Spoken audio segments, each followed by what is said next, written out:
তেহরানের পারমাণবিক কর্মসূচির ওপর জাতিসংঘের নিষেধাজ্ঞা পুনর্বহালের নিন্দা জানিয়েছে ইরানের পার্লামেন্ট।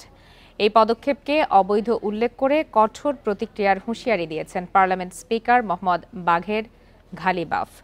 বান্ডেল থাকলে প্রতি সেনমানিতে টাকা বাঁচবে। বিকাশ সেনমানি বান্ডেল কিনে জিতুন প্রতি লেনদেনে।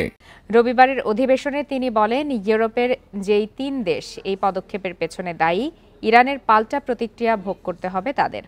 আর যদি কোনো দেশ এই অবৈধ পদক্ষেপের ভিত্তিতে ইরানের বিরুদ্ধে ব্যবস্থা নেওয়ার চেষ্টা করে, তাহলে তারাও প্রতিশোধমূলক গুরুতর প্রতিক্রিয়ার মুখোমুখি হবে। এর আগে ২০১৫ সালের পারমাণবিক চুক্তি লঙ্ঘনের অভিযোগ তুলে শনিবার থেকে ইরানের ওপর জাতিসংঘের নিষেধাজ্ঞা পুনর্বহাল করে ফ্রান্স, জার্মানি ও যুক্তরাজ্য।